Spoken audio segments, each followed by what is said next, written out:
Welcome to Relics Radio, your favorite weekly podcast dedicated to the metal detecting and treasure hunting community.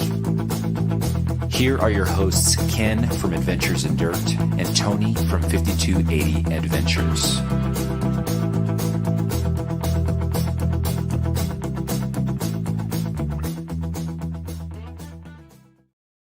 Hey everyone, we are live. We are live on a Wednesday night here in Colorado, right here on Relics Radio. Welcome if you're just joining us. If you're new here, hey, welcome to Relics Radio, a podcast, vidcast, whatever you want to call it, that we've been doing for a number of years. We're in our 9th season. Absolutely amazing to know that a lot of you have hung with us all those years and you continue to listen on the audio downloads later when you're driving around. And it's real cool stuff. Let me bring in my co-host, Tony. You know him as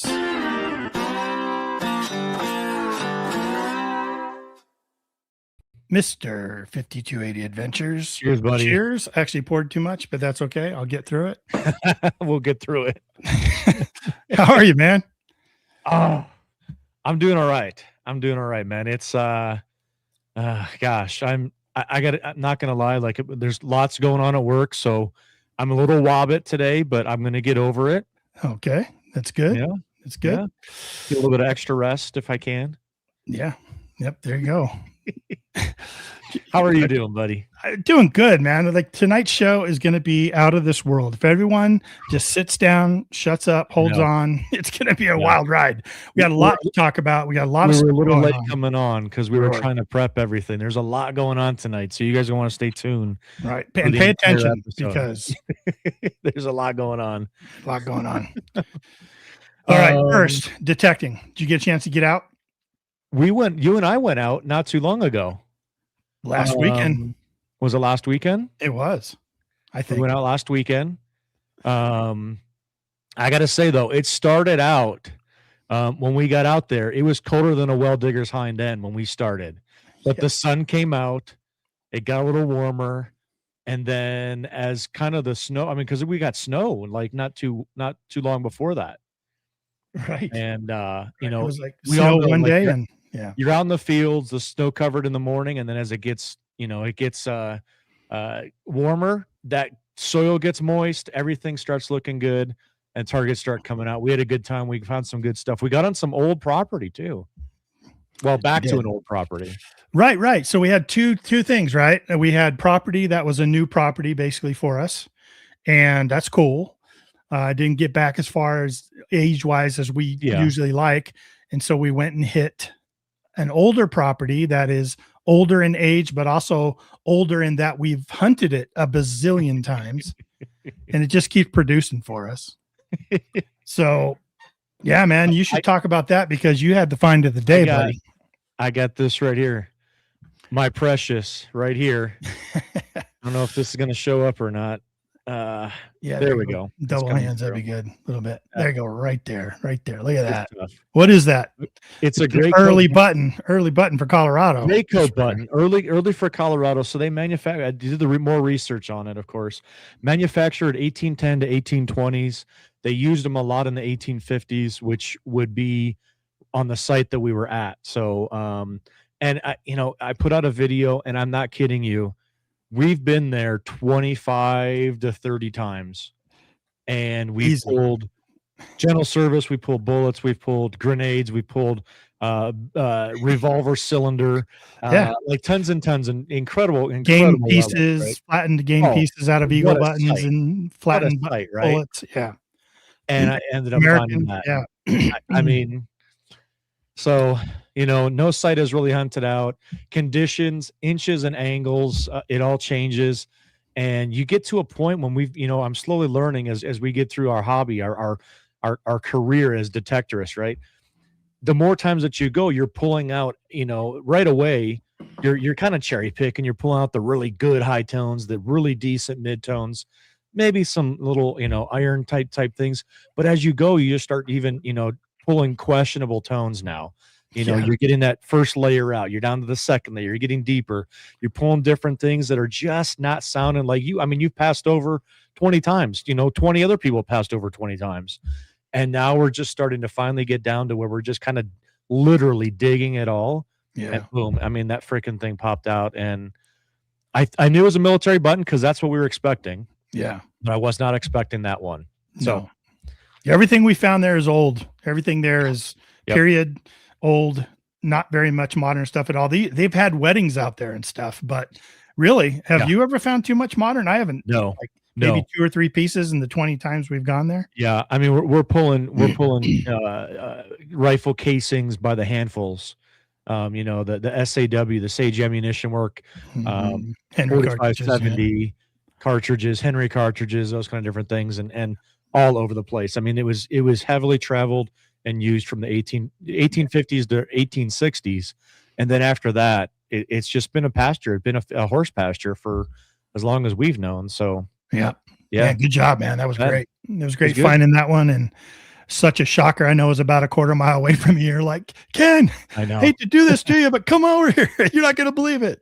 I did. I felt so bad calling you guys over because we didn't have a lot of time left. But it was like, you know what?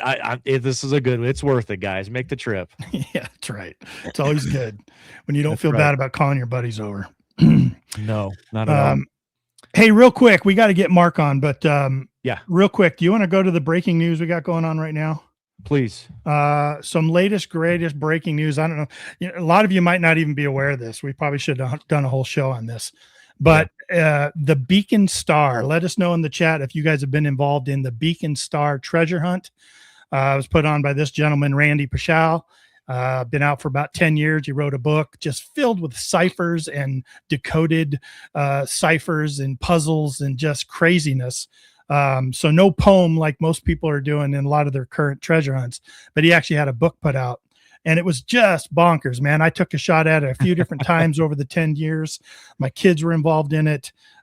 Me and Calazars again talked about it back and forth because I'm out here and it's hidden here in Denver. It's hidden here in Colorado.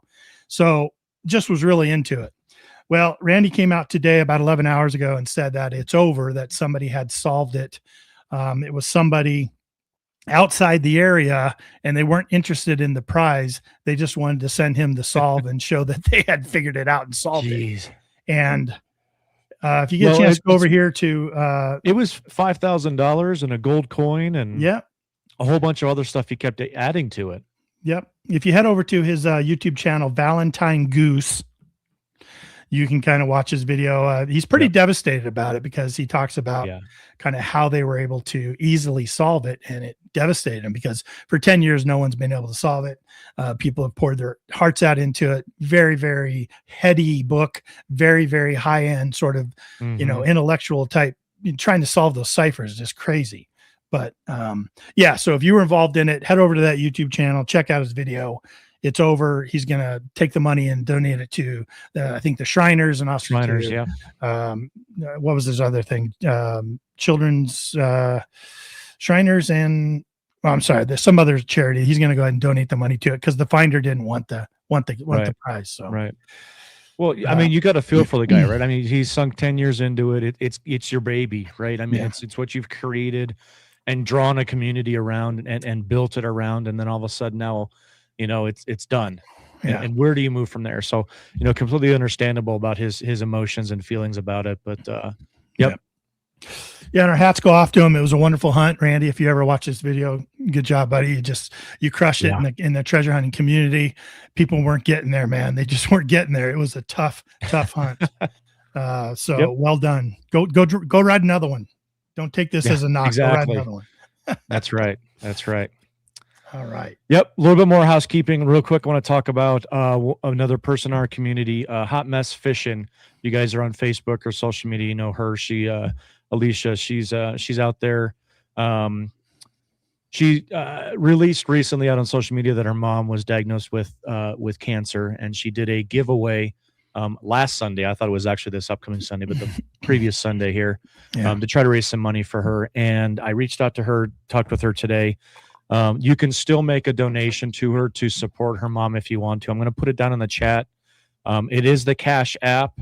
If you guys, and I'll put it in the description as well. But if you guys want to make any sort of a donation to try and help her mom, she was talking about it's taken her about 2 hours round trip to get to the cancer center. and averaging 3 appointments a week. So, it's going to help a little bit with the travels if you are able to make a donation. Just wanted to put that out there for you guys and get the info to you. And if you can help out in any way, please feel free. She would absolutely appreciate that. Yeah, absolutely. Go check it out. See if it's something you can do to help. She's a great supporter of the community and one of the good ones. And we want to try to support her here on Relics Radio however we can. For sure. So, yep. Excellent. Well, let's get Mark on, man. I've been dying to talk to Mark for a while now. All right, let's do it. There he is. Hey, guys. Mark, how are you, man? Doing good. Welcome to Relics Radio. Thanks. It's relic season out here in California. Yeah. Whereabouts in California are you, for those that don't know, roughly? I'm in Auburn right now, but okay. That's up north. Last 10 or 15 years, I've been kind of down in the El Dorado County and Folsom, Sacramento areas. Yeah. And I'm up here a little ways above Sacramento now, up on the 80. Closer to gold. You could throw a dart in any direction out here, and it's gold country everywhere, just all within hundreds of miles of here. So I grew up there, man, and I wasn't into detecting or gold back then. And I'm kicking myself because the places I used to live, like up in Browns Valley and Challenge and up above Yuba City, it's like, man, I was so close to the gold and just didn't know it.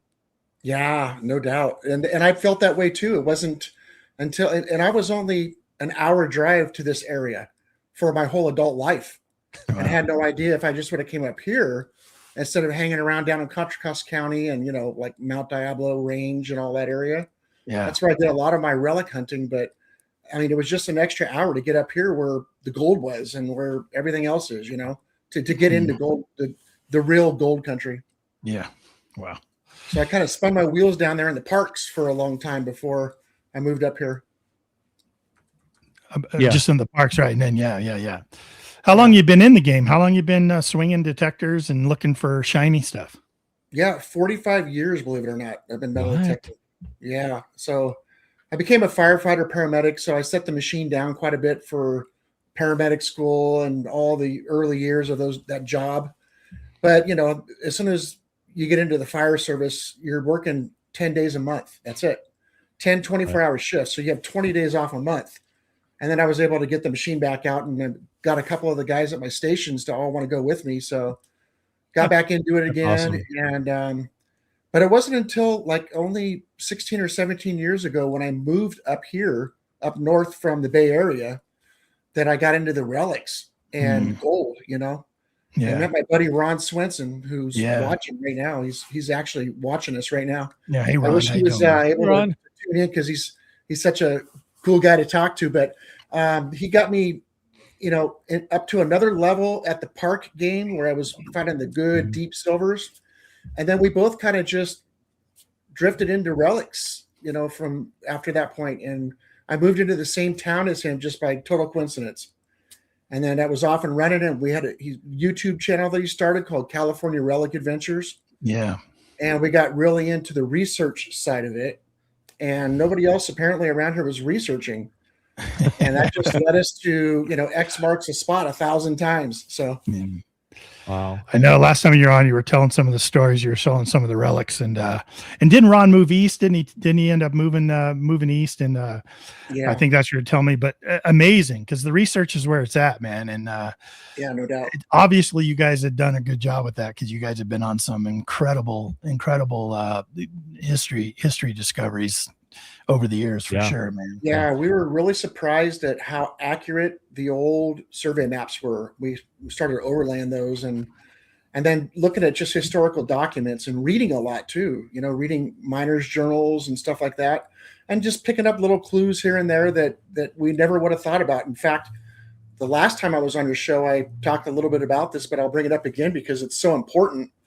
We would find these way stations along the old wagon trails, from the gold rush. And these trails were used heavily for everybody coming from Sacramento up to Placerville. At the time, they called it Dry Diggins or Hangtown. But anyway, we were right, in the middle of the area where the road came through. So we just started doing research and figured out where all the so-called truck stops were along the way. Yeah. And people would stop, with their wagon trains, the oxen and, horses and just everything. And I was reading a document one time about one of the houses that was there. And the lady that lived there just casually mentioned that across the street, her servants lived across the street. Oh. And she said that they would always have the drovers, especially, the big teams of horses coming in, go way out behind the house downwind and camp out there because she didn't want the animals up at the house. Yeah. So me and Ron are like, dude, let's go, So we went back to all of our old spots we'd already been hitting, and we just went downwind, and guess what? Look at that. Yeah. They were there. Like, it's that kind of information. It just sets everything off for you. That little bit of information, you know what I mean? Yep. I just happened to catch that in one of her journals, So, Yeah. Wow. Like somebody told me, like back when they were traveling the trails and horse and wagon and stuff, like they would about 20 miles a day is what they could make it until they have to sort of camp again. And so if you get spots between two stations, right, you could then find a spring somewhere in that 20-mile range, maybe, and you might find some kind of stopping place along there, Well, that's really accurate because this place that I'm talking about, it's long gone now and built over, but at the time, it was called the 22-mile house or the halfway house.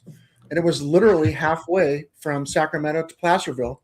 And it was the last stop before you started the climb up. So it had everything going for it. So people would just typically go to this place because it's as far as you can get. And they took a full day to get there and a full day up the hill the next day to get to Placerville. And the team. That's gone now? I remember the 20-mile house. That's gone now? At the time it was called the 22-mile house or the halfway house. Oh. And it was also the home of the first California state senator, John Butler. So that had a lot of history there. That's amazing, man. Like, shoot, you got me all itching to do. Tony and I have been talking about research past couple of days. We've been like shooting information back and forth. And every time you get this like revelation, like, yes. Oh, I haven't checked that. Oh, you haven't checked that? Oh, we haven't checked it. Oh, yeah, let's go check that. Yeah. And then we got friends of ours that are constantly emailing us, like telling us their good news stories of what they're into and what they're researching and what that's turned. There's nothing better than doing the research and then finding some kind of that to come through fruition, that come full circle to where you actually. Absolutely. Yeah. I mean, it's the same with finding gold, right, Mark? Like you do the research to find out where the gold's dropping out in the river. You do your best guess, educated guess, and then you go and you actually find it. It's like, wow, man. So we just went kind of backwards on that whole principle. We started with where the diggings were. Oh. And we always did that because me and Ron, we always did, and several other buddies since Ron moved. But by the way, funny thing, Ron just happened to call me about a couple months ago, and he's moved back now. Bought a house right here in town, and we're back on the block. Yeah, look at this. Back in El Dorado County. There you go. Gold country, man. Tony, I guess we are making a trip back out to California. We are. Bring it out. Yeah. So we went to where the diggings were. And the reason we went there is because we wanted to find the camps and find their stuff. And we would always accidentally find crazy gold while in their camp because they were camped where the gold was. And typically nobody, they didn't have metal detectors. And they wouldn't dig right where they were sleeping or where their little camps were and their towns were. And we were in there and we're finding gold by accident. And it's significant gold, like crazy stuff. And then like another example is there was a hotel along that same road. And we happened to catch that there was a spring somewhere across the street from it. So everybody else would have went to the hotel and searched there. But we went to the spring loaded. Because that's where everybody was camped, right at the spring. Right. So, yeah, absolutely. Yeah, it makes sense, man. I bet it was loaded. Holy cow! Those little details, just the little research details that really matter. Yeah. So a lot of people, have a lot of people watch the show, comment. They've had a lot of guests on and stuff, and you always hear this a lot. Man, everything's just hunted out. It's like, no, man, that's where research comes in because every now and then, if you're smart enough and you do the work, you're going to find places that no one has touched or no one has thought about, Well, you just touched on that with Tony's story a minute ago where he went back, right? Yeah. And it reminded me of this buckle right here. So this tongue was dug. You can see this tongue was dug live on one of my videos. And about a year later, I went back there and I found a spoon, a Chinese spoon. And I wanted to find the rest of it to see if I could maybe fix it, restore it or whatever. So I started just digging all the iron off the top of this little mound. And I'd found this tongue at the base of the mound. And the day that I found this tongue, we hit that whole thing hard trying to find this other half. And I had bought another half for it, and I had another half on it. But it wasn't until I went back and I found that spoon and started digging all the iron out, trying to find a spoon. And in the middle of that iron was the other half. So, well, wow. Yeah, that's a super cool buckle. That's a super cool find. But you got to talk to me about this. Okay. Is it up there, Tony? Not yet. Okay, how did I do that? It says it's sharing it. Let me stop sharing. Let me try it again. Try it again. Yeah. Share screen, window, that one, share. There we go. Oh, yeah. What? So you have found a few buckles. The one you just held up is this one up here underneath our logo, right? Correct. Yeah. And that display case is behind me right now. And so is another display case full of buckles. And this is what me and Ron were always targeting. We really wanted to try to get in the 50s, the 1850s. They only made these. There's a guy that wrote a book. He's a local. Actually, he lives in Auburn, a guy named Max Bell. You can check that book out. Max Bell's the author. And I think it's called Gold Rush Buckles and the Men That Wore Them. That's the name of the book. So me and Ron met Max. We got the book, and we realized these are like collecting baseball cards. Like you got to have them all. Every page has a different one. And so this is what we were targeting. And they were only made from about 1850 to 55.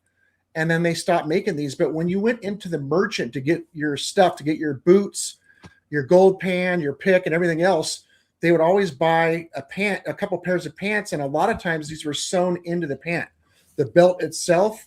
And I also sent you some pictures of some daguerreotypes from photos from the 1850s, showing the miners with these on them. And so basically we tried to go, if we started finding barbers and anything that wasn't 50s, we just moved on. We were gold rush snobs, man. Well, we would just what you were looking for. We got 50s because this is what we were targeting. Oh my gosh! Yeah, look at that. That's the California Eureka buckle there. Eureka! Yeah. Eureka.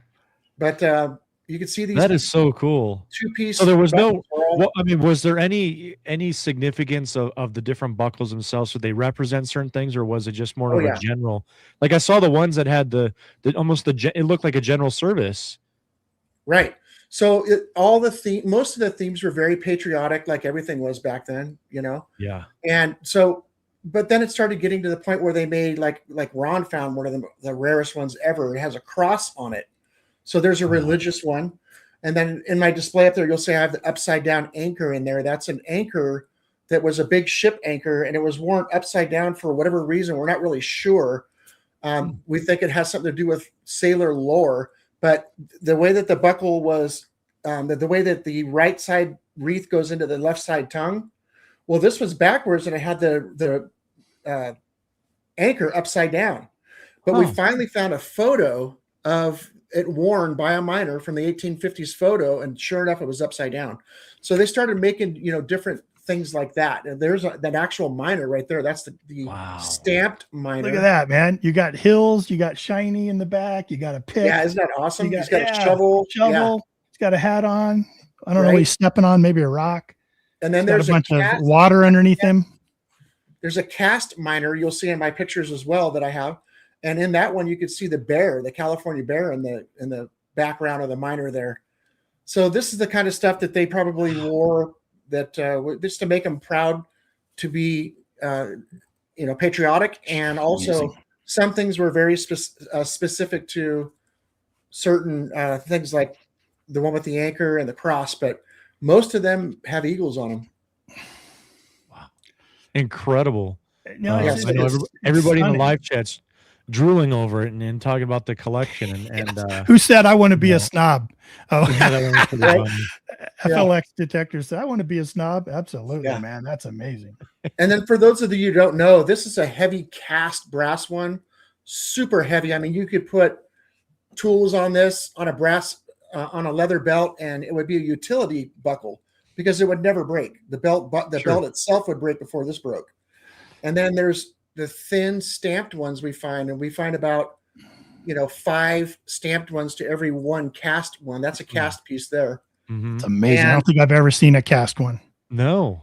And those are rarely ever broken when we find them, but the stamped ones are often bent and broken when we find them. Incredible, man. Real quick, I just want to mention Full Metal Digger. He says that he's going to have to start going to California first. He's not allowed. There's nothing left in California. There's nothing left in Ohio. He needs to just stay in Germany. That's it. Just stay over in Germany, Dave. California. Yeah. You just keep to your own, Dave.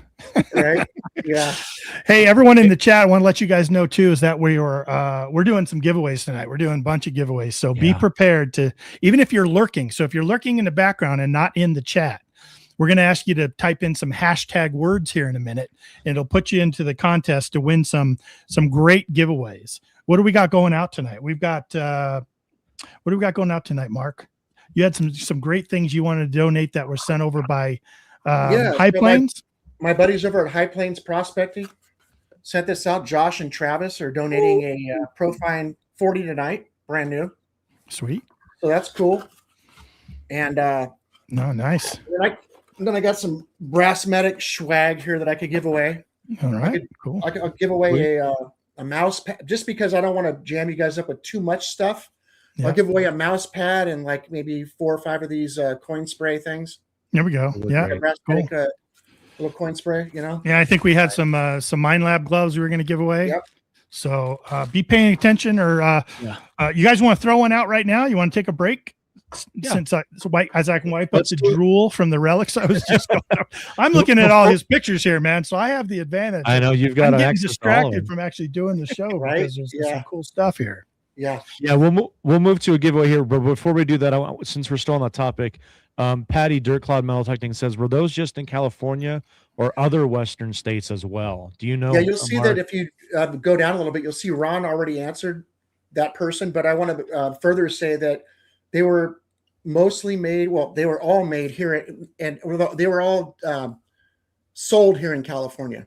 Some of them were made overseas and brought here, but typically you see a lot of them are made in New York or in California, and then sold in California. So it's very specific to the gold miners and to the gold rush.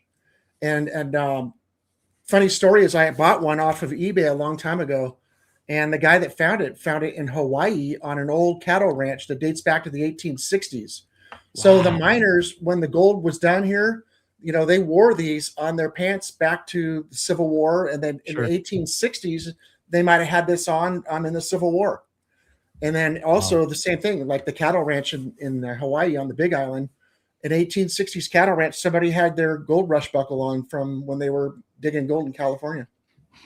Can you put that picture back up of all of the buckles? There was one in particular that I wanted to just get a really good close up, and maybe. Well, yeah, sure. Let me. And I could pull the buckle too. Here's the thing.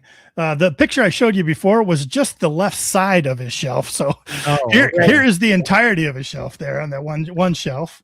I was curious about the. Oh my gosh! So you want to see left side or you want to see right side?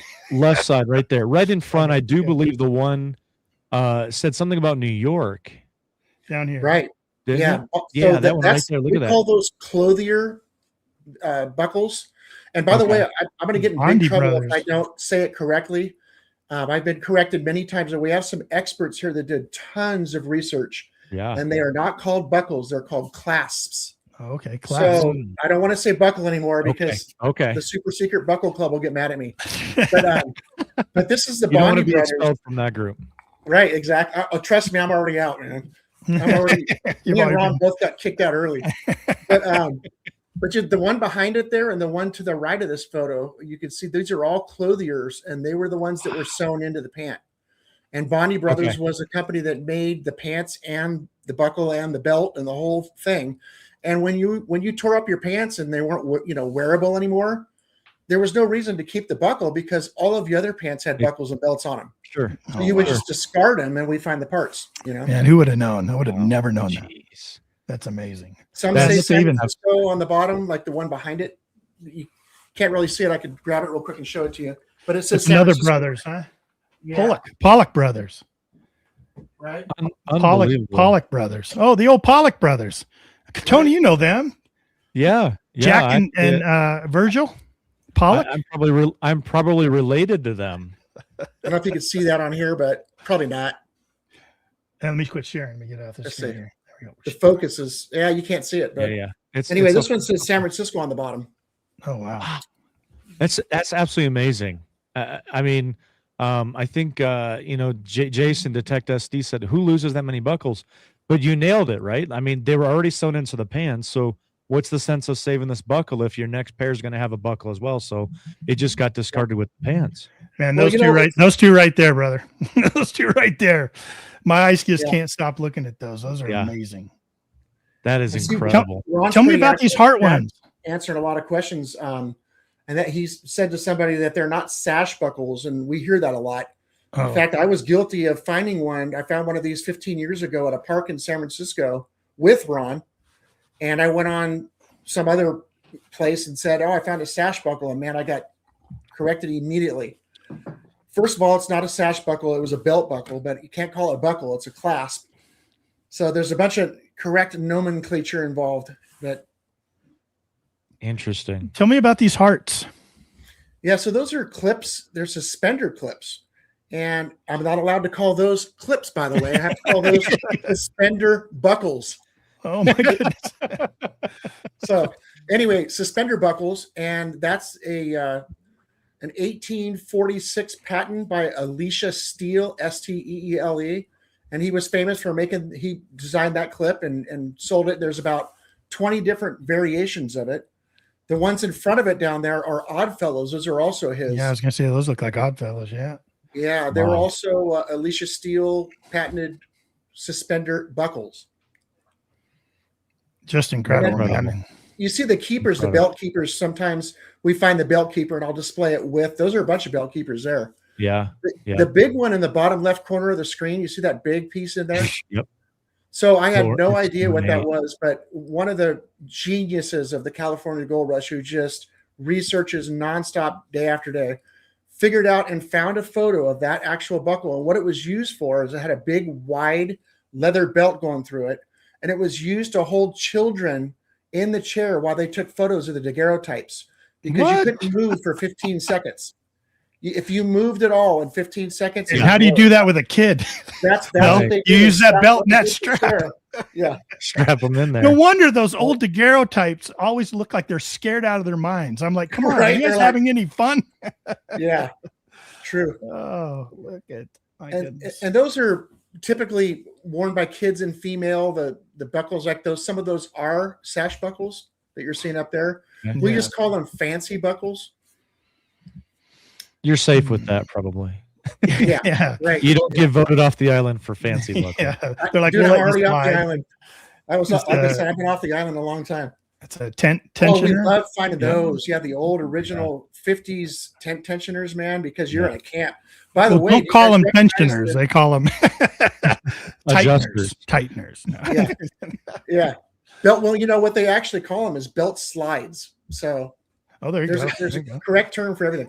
Any idea what those are right there? Anyone know? Are these old hand-forged tent stakes? No, but before I tell you what they are, I want to see if anybody in the chat knows what they are. Yeah, go ahead. Let us know. Well, let's see what somebody in the chat might say first, and then I'll disclose to you what they are. And I saw one of these on. Long? Are they Roman phallus? No. Good luck. No, Chinese. I'll give you a hint. They're made of lead. Oh, yep. Okay. So if they're lead, yeah. Dave says pencil. Oh, Ski Searcher is correct, and so is Chris. Several people got it right. Yeah, those are camp pencils. So if I was to take one of those out of the display case right now and get a piece of paper, which I'd be happy to display to you right now, you can write with them. It's a pencil. So we find them, and you could see every one of those. When you put it in your hand, it fits just perfect in your hand because they would bend it to just fit perfect in their hand. I've never seen those. Man. Yeah, and so a lot of those probably just get thrown away and discarded without even realizing what they are. But they're they had a lot more to use on these pencils. Why would they throw them away? There's still a lot to go on these things, right? Yeah, that's a good point. Johnny, you don't need a new pencil. You got 8 years left on this one. That's right. Boy, a lot of people got that right. That's awesome. Yeah, Yeah. that's cool. I would have never guessed that. You saw where my mind went to immediately. Yeah. Yeah. The Roman phallus. Yeah. The Roman phallus symbols that the Chinese used to use. Right. Yeah. Cool. Hey, listen. We find a lot of Chinese stuff too, by the way, man.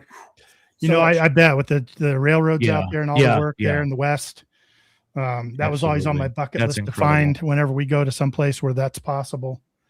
I have a bunch of them just because, you know, I'm interested as a collector, but I've never found any coins and such.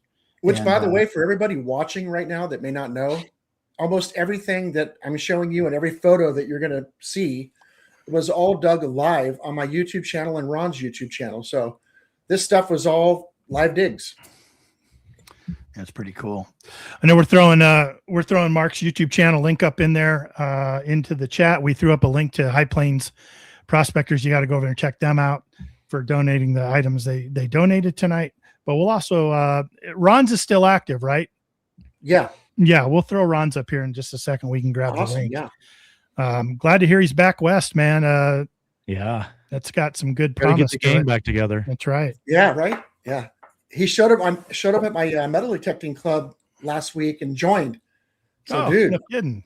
It's sweet. On. Yeah. Way to go, Ron. Sweet. The dynamic duo. Right? Yeah. That's Chris so cool. asked if I ever found an opium pipe. We'll get to that in a minute. Yeah, good We'll question, show some Chris. pictures and stuff. All right. Very cool. Yeah. You ready to do a giveaway? Yeah, let's do a giveaway real quick just to break up my. All right, now we're going to do a giveaway. Listening towards these pictures. And what we're going to do is you need to we're going to give away one of the spray bottles. Wait, did you just say meow? No. Oh, No. I was just quoting a part of Super Troopers. Never mind. Sorry. Did you say meow? Was that one of the words you're supposed to drop tonight? What are you talking about? I don't know. Oh, Yeah, maybe. Could be. Meow. I dropped it twice. Gargantuan rabbit. I don't know. Okay, Meow, let's get back on track. Yeah. We're going to do a giveaway here, guys. All right. So if you guys want a water bottle from Brass Medic, you're going to type in the hashtag planes. Sorry, the word hashtag planes. No, that's for the that's High Plains. That's for the High Plains. pinpointer. Hold on, back that off. All Don't Yeah, do it. that's for the we're not doing pinpointer. High Plains. No, we're doing a different one for the pinpointer. Yeah, the water bottles are medic. Medic. All right. There we go. Hashtag Medic. There Sorry, we go. guys. Sorry, guys. Here we go. All right. Hashtag medic. Now, these are all donated by Mark, and he's going to be sending them out to you guys as well directly from That's right. beautiful California. That's right. Maybe he'll throw one of those clasps in there with it. I mean, you never know. And you guys, I will tell you, for those of you that aren't familiar, Auburn is God's country, man. It is beautiful up there. Yeah. When you know, California's got a lot of beautiful locations. You know, you got different extremes to it. Growing up in the Bay Area, like Mark can tell you, I grew up in the Bay Area, and I would always be like an hour away from the beach or an hour away from snow. You know what I mean? Or a couple hours. Right. And That's so you just true. had Yeah. everything. So Yeah. he's up in the mountains in Auburn. It's beautiful up there. Most of my family lives up there just below him, but absolutely love it. I feel so at home there amongst the trees and the mountains. The air is different here. It really is. Yeah. Yeah. Amazing place to live.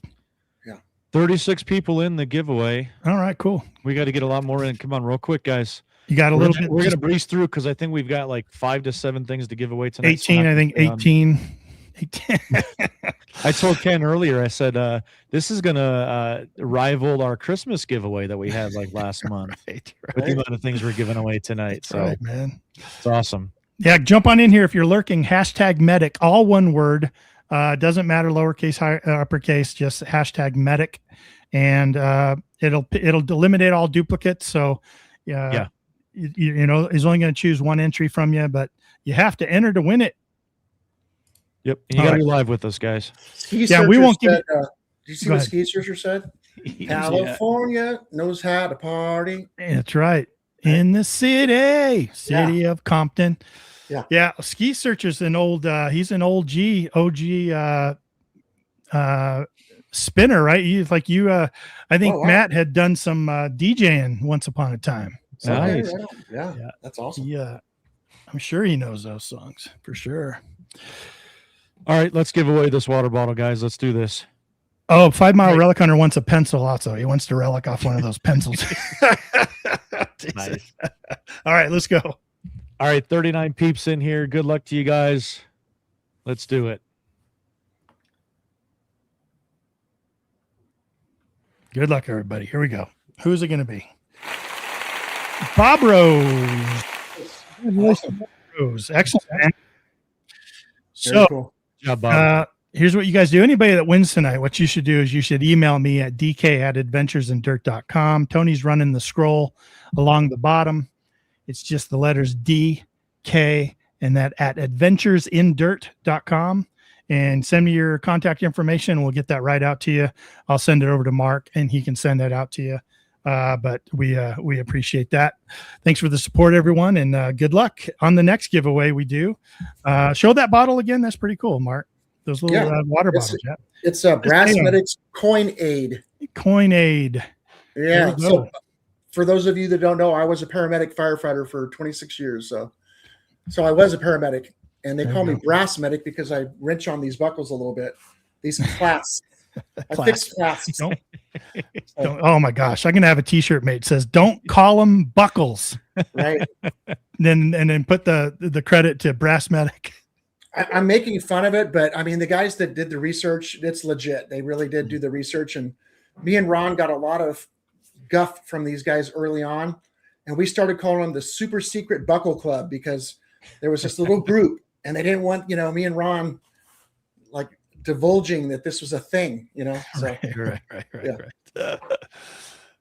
I joined a button society one time. I found this button in a park, and it was like half brass and half stone, and it was etched, and it was a beautiful buckle. I couldn't tell the age of it. It was really odd. It was like a wagon wheel, so I had a lot of space. You remember that, Tony? It was right when you and I first met each other. And I went on a crusade to find whose buckle that was. And I joined an online buckle society. Button, not a buckle. Buttons. Yeah, and this button society. And oh my gosh. First, they were wonderful, wonderful people. And they were all really interested in trying to help me find out who that button belonged to. But yeah, they all had their niche. That's for sure. Yes. Yeah. That's the way it is. Terminology out I had no idea about. So I do a relic show here every year in April. And it's the only show of its kind. It's just a gold rush relic show. And you see a lot of gold show up, a lot of coins, but mostly it's just these buckles or the clasps and all this other stuff that we find in the gold camps. But they told me when I did that show, you're never going to get all these guys in the same room because they all hate each other. Yeah. But build it and they will come. So they all go. So there you go. It's been kind of fun. Excellent. Well, you sure sent me a lot of pictures, man. I know that. So give me a percentage. Like what percentage of you looking for relics versus you looking for nuggets in the river or in dry washes do you think you are active in? Yeah. 9 times out of 10, I'm going for relics. And 10% of the time, well, it's with gold at $5,400 today. Yeah. Man, I might have to change up a little bit. Change it up. Yeah. I mean, that's getting crazy. It's a lot of work, man. People that have never dug for gold in the rivers and prospected for gold. Yeah. It is really a lot of physical hard work. I mean, you work all day loading buckets and buckets of buckets of concentrates through sluices or whatever you're going to use, a dredge or whatever, but you might only pull just a little bit out for all that work, where if you do your research and you go out, you might find 2 or 3 really good relics for the day. And, but there's nothing like finding the gold. And another thing to keep in mind too is if you're metal detecting for gold, every nugget that the machine can hear, as small as the nugget can be heard, is a $20 bill. I mean, that's the smallest. It's automatically going to be $20, and now it's probably more like $30 or $40 is the smallest piece we can find. So that stuff adds up quick, man. I mean, a Gold Monster 2000 sells for $2,000, and it wouldn't even take a half ounce to pay for itself. I mean, it's so crazy right now. So let's talk about that Gold Monster 2000. Like I was familiar with the 1000, right? And a lot of people did reviews on that, and they were kind of all over the board and stuff. But I always remember you telling me how impressive that machine was. Yes. So tell me about that Gold Monster 2000. Like what do you think makes that so special? I know it's kind of a hybrid machine, right? It's a little bit of a PI, a little bit of a VLF. Yeah. Well, I'll just give you a little story about my first time out with it ever.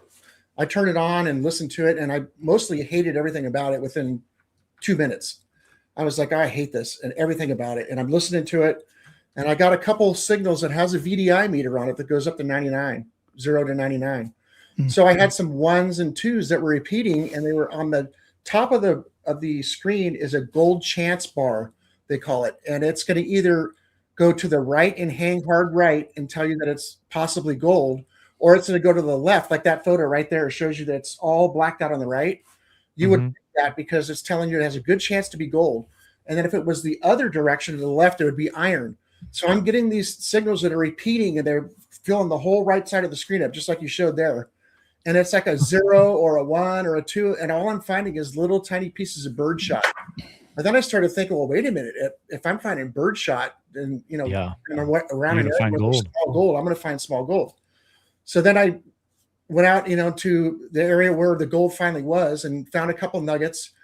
But I noticed that everything that I was digging, 99% of it was just birdshot. So I thought, okay, I'm not going to dig 0s and 1s and 2s anymore. I'm going to go 5 and above. So I got a signal. It was an 11. So I dug that. It was a nice nugget. I'm like, okay, so 10 or above. So the next one was a 15. Dug that, and it was a nice nugget. But then I got a 37. And I'm like, 37? Holy cow. And a couple of nice pieces of gold were found on this hillside where I was at. So I got a little excited. So I started digging down to this 37. I got about 8 inches down, and I can't hear it with the pinpointer at all. Now I'm thinking, man, this is awesome. So I removed some dirt, got the little 5-inch coil down in the hole, and now it's like 68 or something on the VDI meter. And I'm, again, super excited. So I get like I said, the pinpointer down there, and I can't really find where it's at. It took me 10 inches to get to the pinpointer to go off at 10 inches. And so I dig down, and about almost a foot down pops out a wreath to a cast eagle wreath buckle part or clasp part. Yeah. It was almost a foot down.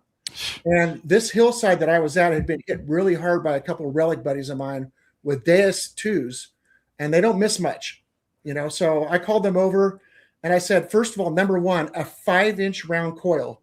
Heard this at a foot down. That was just completely mind-blowing. A 5-inch round coil should not be going a foot down on any machine, and it did.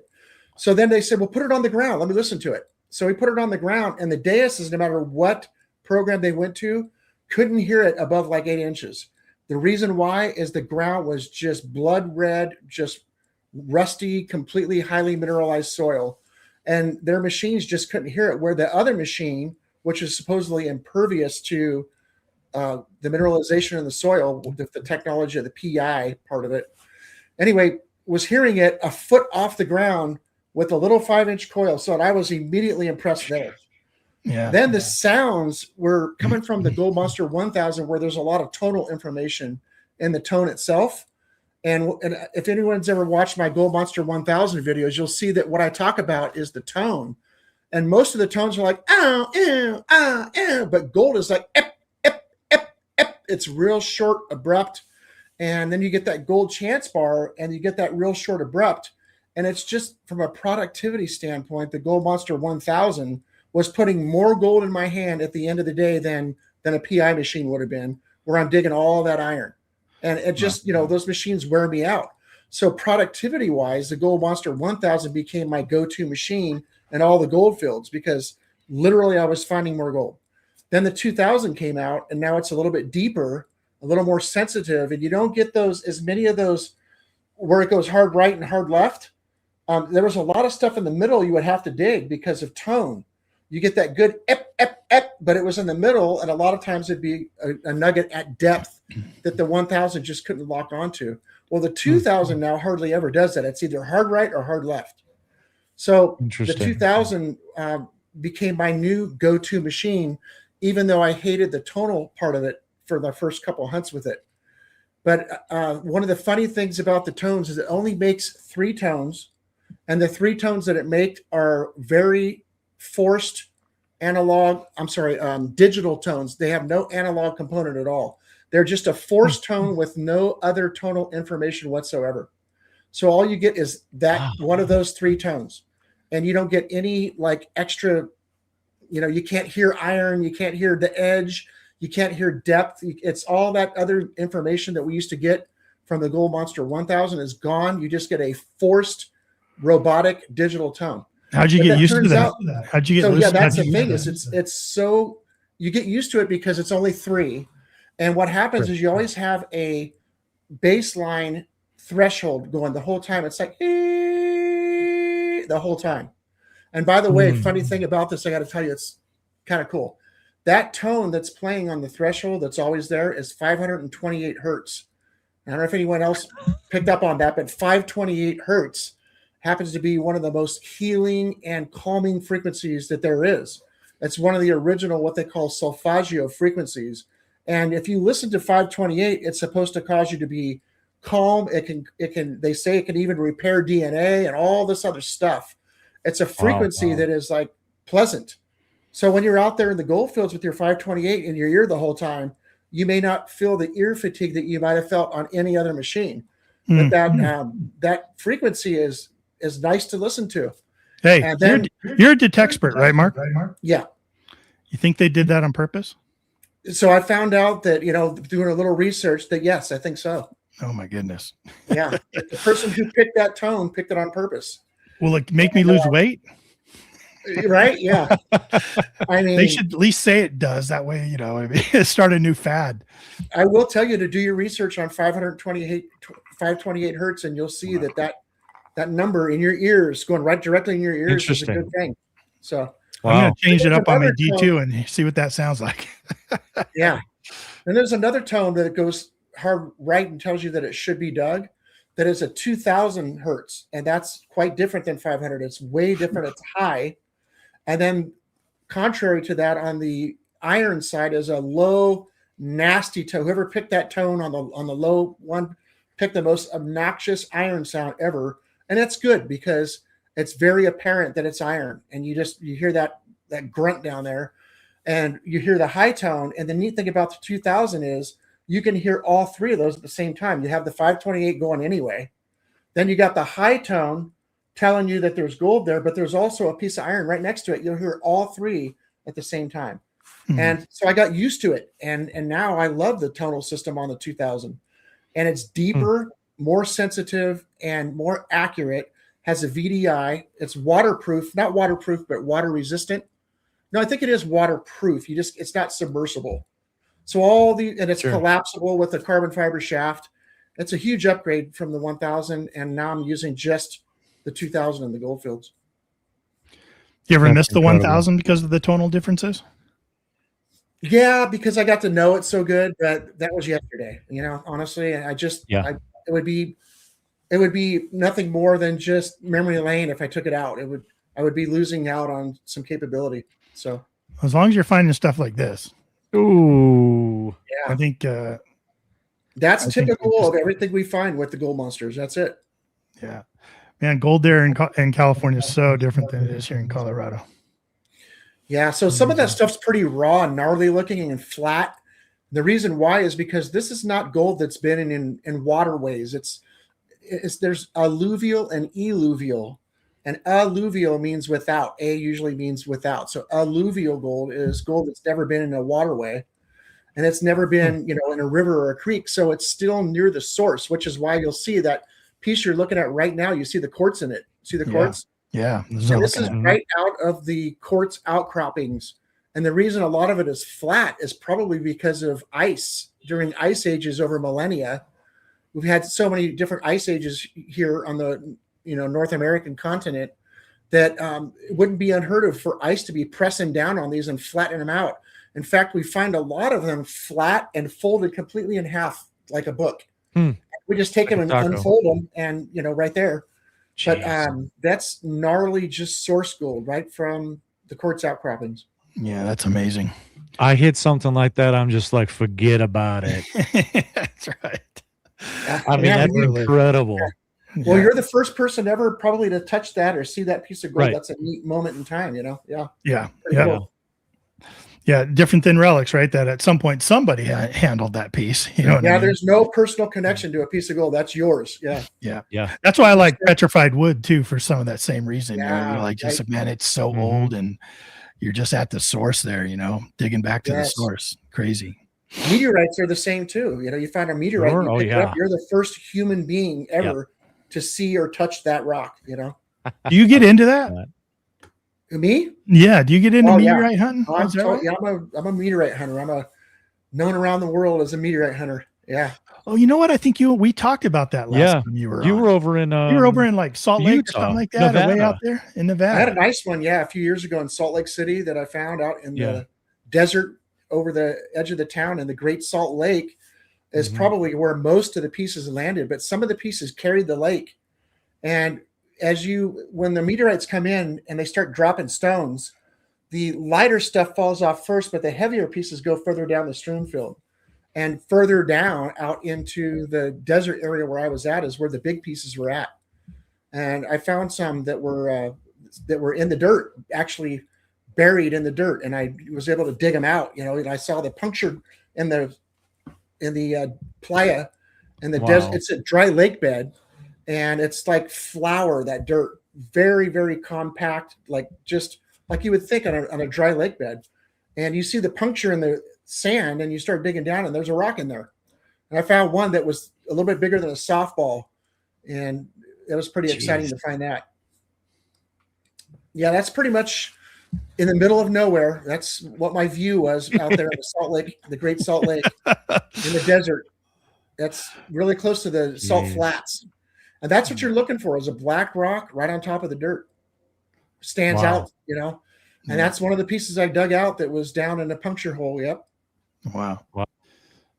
There it is. And then you see how white that sand is. You go out there, it was 103 degrees out there. Really fine too. Looks really fine. Sand, just the light coming off that sand, you have to cover your whole entire body, including wearing gloves. Otherwise you get sunburn in an hour. You'll be sunburned everywhere. Wow. That's like skiing or snowboarding or something. Right. It's like snowblind. Totally. Yeah. Wow. Look at that. That's 384 grams. So that's a cow. That's amazing. Nice piece. It's amazing.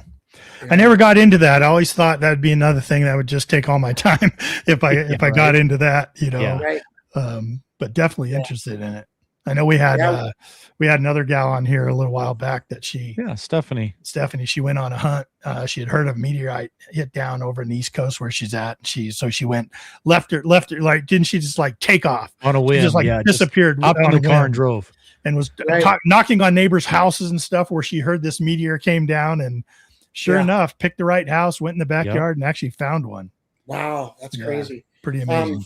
5 Mile Relic Hunter asked if I know Steve Arnold. Yeah, Steve's a really good friend of mine, and if you watch some of the meteorite videos on my YouTube channel, you'll see me and Steve out there together, and we go out and on every hunt that happens, pretty much me and Steve are there. So on Fresh Falls, anyway. Mm-hmm. Right. You belong to a club that you guys all get together and kind of go. There's a big community in that meteorite hunting. So it's not really an official club. In fact, the group that I belong to, which is just an unofficial group, is Steve's group. And we all talk in this group and we share information, and we have science in there with us. And we have people there that can look at weather radar and see the rocks falling through the sky. So the weather radar is really good at looking at particles of water. It can see birds, bees, airplanes, smoke, and falling rocks. So we see them coming through the atmosphere, and then we lose them below the weather radar data set. Then we use I say we, it's not me, it's scientists that do this, but they use dark flight modeling software to follow and project where they would have went the rest of the way and where they would have landed. And we get literally a plot on a map where we should go get boots on the ground and start looking. And that's where we all go, and we find them pretty quick. Incredible stuff. So interesting too. Yeah. People in the chat seem to really be they're very collectible, because not only do you have the people like me that like meteorites and just like to collect them as collectors, but academia and science and everybody else wants them too. So scientists want them because there's reportedly the building blocks of life are in some of these. You have amino acids and water are locked up in meteorites. And that supports what they call the primordial earth theory, which is when the earth was early and it was really hot and soupy and wet, that, meteorite material could have dropped these original amino acids here, and they found each other and started life. That's one of the theories of life. So they always want to find that God rock, kind of thing. Of course. Yeah. And then Steve Arnold has found a couple in Kansas that had peridot in it. So it actually had, gemstones inside the meteorite, and he sliced it and you see just all the peridot in there everywhere. So they're pretty cool. They're very collectible, like I say, to museums, schools, and science. Yeah, very cool. Wow. Very cool. You guys want to do another giveaway? We've touched on a couple topics. Let's do another. We're getting through the time here for sure. I know it's already. Yeah, we're top of the hour here. Let's do another water bottle. This is what I was thinking. When you use the water on the ground, it makes the ground what? Wet? Moist. Oh, it makes it moist. It makes the ground moist. So that's what we're going to use, guys. How about we do #moist for the water bottle giveaway? Type it in the I get it. There. I get it. Water bottle moist. Oh, okay, I get it. See? And all right, everyone. There's no way he's going to fit moist in. There's no way. I almost didn't let you. I'm like, no. Well done. Refuse to say that word. Refuse. #moist. There you go. In the chat here, guys, for another water bottle from Brass Medic. Everyone's doing it right, but if you're listening in, first time typing in, no spaces in there, just #moist. Any word we ask you to type in tonight will be no spaces. So just type it in as Tony's showing it up there on the screen. We'll give you just a couple minutes here. And we come back with this decal on it. There you go. Cool. There you go. And then maybe after that, we'll start throwing some extra stuff in on there and stuff like that. Yeah. Absolutely. Yep. We got more people in this time. Good. Keep typing that in there. No space. Yeah. #no space. No, I'm just kidding. Mark, I'm not going to show it yet. We can talk about what people are typing in, but you sent me a picture of a ring. Is that a Jesuit ring? Yeah. You know which one I'm talking about with the heart? Ooh. Yeah. Yeah. So I found that and I put it on one of those fur trader Facebook groups, and everybody on there said, man, that's early 1500s, 1600s Jesuit ring. In California. How that ended up in the middle of gold country, I'll never know. But funniest thing, and Ron found a site that we went to one time where he dug 3 ancient coins, ancient like Greek coins. How they got here, I don't know. Maybe a gold miner had them over here, but the weirdest thing to find stuff like that in California that only dates back to about the 1830s, so to speak. Mm-hmm. So mm-hmm. The original fur traders, the Native Americans were here forever, but the fur traders got here in the late 30s and stuff. Yeah. We've had some great guests with copper culture, fur trading, and they've been some of our best episodes. That was my favorite episode ever you guys had. Yeah. That was crazy. Yeah. Yeah. We've had a few of those guys on, and they're all the same in that you're talking to them about it, and then all of a sudden, like, they turn around, they show you either a picture, like you're showing us of all these buckles and stuff, and it's just ridiculous amounts. You're like, wow. So when they find sites, chances are they're pretty virgin sites. Right. Pretty incredible. All right. Last chance. #moist. Digging Buddy says #bourbon. Okay. Cheers. It's not quite ready. Yeah. I'm in the dry county now. Here, come over here. Can you put your glass a little closer? Give me some of this. All right, let's do this. Here we go. Drawing for another water bottle. All right. Good luck, everybody. Thank you to Brass Medic for being our guest tonight. My pleasure. Yep. Bells. Congratulations. Bell's been winning a lot lately, man. Yeah, Bell's won on our Christmas show as well. Yeah, she did. That's some luck going on. Yep. Yeah. Congratulations, Bells. Great supporters. So I think I still have your information around, but if not, just go ahead and shoot me an email, dk@adventuresindirt.com, and we'll get you taken care of and get that right out to you. I'll get it over to Mark. Excellent. Oh, Mark's pulling something off the shelf. Yeah, you mentioned luck, right? I have an old saying. It's 99% skill and 99% luck. So let's give away a water bottle too. Yeah. Oh, water bottle. Okay, great. Yeah. Sweet. Yeah, let's throw one of those in there. That's cool. You want to do back-to-back giveaways? Yeah. Yeah. Yeah, let's do it. Just do hashtag luck. There you go. Hashtag luck. Can you set that up, Tony?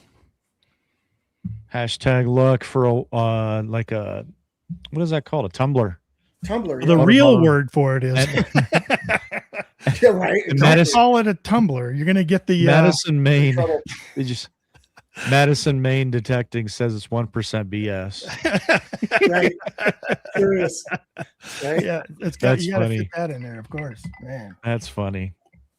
We got so much more we want to talk to you back, man. I'm telling you, we're going to talk about you. I think you have found some gold coins in your detecting career. I know that you sent me some cool pictures of some. We'll definitely get to that Jesuit ring. I want to show that Jesuit. Yeah, I want to see that. Yeah, that's I'm glad you're showing that because it's got a.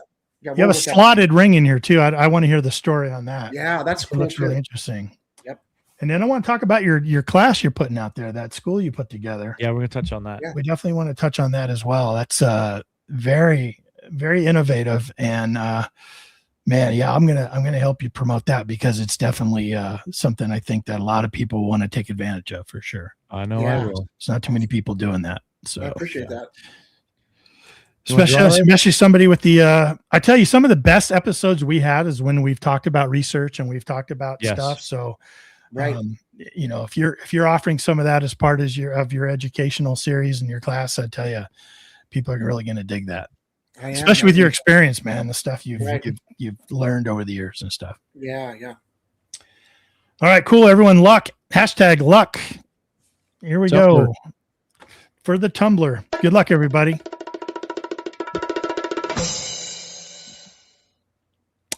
Ta-da! There we go. Marvin Schabacher. Nice. Marvin, awesome. Congratulations. I don't know if we've talked with Marvin before. So Marvin, make sure you email me right at the bottom of the screen there. You're going to see a scroller and it says dk@adventuresindirt.com. Go ahead and get a hold of me through there. Give me your information. I send it to Mark. He fills that with a bunch of margarita mix and he sends it right out to you. Yeah. You got to provide the tequila, though. The alcohol. Yeah. Congratulations, Marv. Congratulations, man. Yeah. Great. All right. Where are we going to next? Like, I think it was, who was it? Somebody just said, Beneath the Bluegrass said, thinking this is a 2-part guest. Yeah. You're right. This is part 2. Yeah. This is part 2, but yeah. Yeah. Can you show that ring? I want to see that Jesuit ring. Yeah, we'll put it up here. Because only, I mean, like I said, we've had some incredible old copper culture type of guests that's all that they do. They're in that area and they find these types of rings and have collections. Like, oh my gosh, they're just such an incredible decorative personal piece. Yeah, it looks like something that you would see found in the UK or Scotland. Mm-hmm. But it was found here. Yeah. Isn't that a heart on fire? Is that what that? Yeah. Yep. Some of them have a hand with the heart. Yeah. In the fire, but a lot of them are just that. Yeah. Is that what made them determine this was older? Because it didn't have the hand? I don't know. I'm not sure, but I showed it, in a photo, and then people answer back with their own collections, and they had this exact one in their collections. Wow. So yeah, apparently it must not be as it's not a one of a kind. It's not a one of a kind. No. So no, but it's certainly not common to find something that old over here, especially then. You found that in California. Yes. Do you know what's really amazing is the fact that you didn't destroy this thing picking it up out of the ground. Yeah. Serious. Yeah, no doubt. Because that's delicate. The ground is going to tear this thin metal up. The fact that it's still attached is really cool. Like, it's pretty awesome, man. Another thing too that's kind of cool is the area where this came from. A lot of the things that I sent you pictures of tonight were found in this area. This area has been completely terraformed, and now it's just this giant community. And some of the areas are like where I would have found like my bust half, my 1829 bust half, which is like XF plus, beautiful bust half. That spot is now 50 feet underground with a parking lot on top of it. So these are all true saves. Everything that came from that area these are true saves. Yeah. That's amazing. Ron wants to know, are they tied to the missions? Where'd he go? There we go. Yeah, they are. Tied to the missions? Yeah. 100%. Yep. Sure. That's what everybody said on the Facebook group as they came up with the mission, the Padres. Yeah. Let me ask you about this one. I think I got a couple pictures of this one real quick. I need to learn how to do this faster. So that couple pictures, yeah. There you go. Tell us about this, Mark. Oh, so that's cool. So we found that. Me and Ron was with him when I found that one day, and it's silver. It's solid silver. It's real chunky. There's another picture too of it on my finger. But what's cool about this is they just took a strap of silver and then bent it into the shape. Before they bent it and soldered it, or fused it together, they used square nails to make the holes. So those are square nail holes. Yeah, they did. Look at that. All the way around the ring, and they literally just bent it into shape and then soldered or whatever. And it's just amazing that so crude. Yeah, it's like minor folk art. Like trench art. Trench art. A gold rush site. So beautiful. Wow. Yeah, that's very cool. Love stuff like that. Yeah. Oh, yeah, it's so personal. Somebody actually made it out there in the field, and Yes, totally. Nothing like that. Just that's the only one. Yeah, that's it. Wow, amazing piece. I love it. That was found right across the road from where Ron found his ancient coins. Kind of weird, huh? Two different sites right across the road. Yeah, that's interesting. You're in the right area. No doubt. Well, hey, I want to get on to talking about your class that you offer. Anything else you want me to pull up here real quick before we get into that? We've got about 16, 17 minutes left. We definitely want to get a couple more giveaways in there. Mark sent me a bunch of photos, so we can really go any direction you want to go here, buddy. It's 45 years of. Yeah. I don't know if people care about the gold coins or not or whatever, but yeah, we can kind of show some of those. I got the one with all the coins and the nugget in there. You want me to show that one? Yeah, this 4-ounce nugget was dug live. So I didn't expect you just to hold up a 4-ounce nugget, man. He just throws that on there. Just so that was dug live on the channel, and we were just walking there. There it is. Yep. Shoot. And so those are the 4 $20 gold pieces I found, and the $2.50 gold piece with a 4-ounce nugget in the middle there in the display. So that's a great display, man.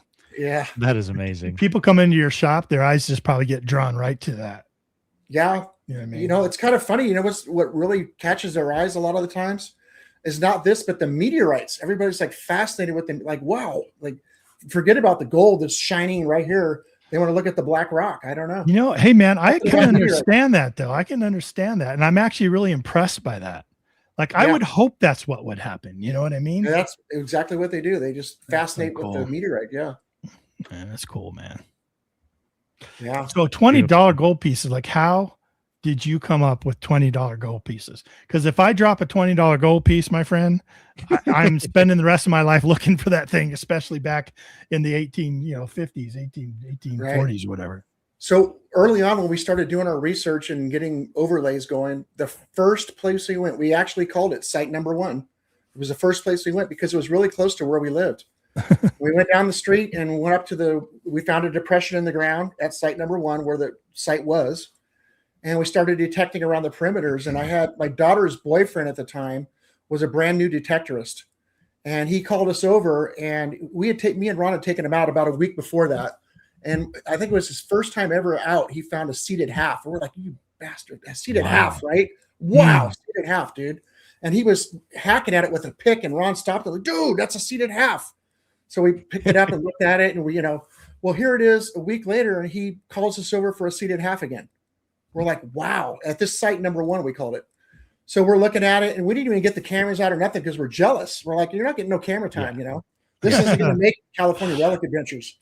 So anyway, we walked away, and, we're like, dang, that's crazy. And then he called us right back immediately with a $5 gold coin in the same hole. So then we turned the camera on, and we sat there and watched him dig 8 more half dollars. So a total of 9 half dollars and a $5 gold coin, all in the area about the size of the hood of a car. That was all in one little area. So obviously it was in something and broke open over the years or whatever. I don't know. it dissolved, and they all kind of migrated just a little apart from each other. So we sat there, me and Ron, and helped Andrew dig all those coins out and got it all on video, and he was the star of the show.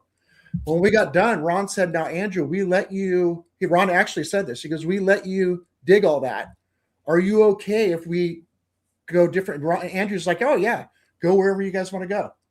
So I went one way, and Ron went a different way, and Andrew went a different. And I guess I went the lucky way.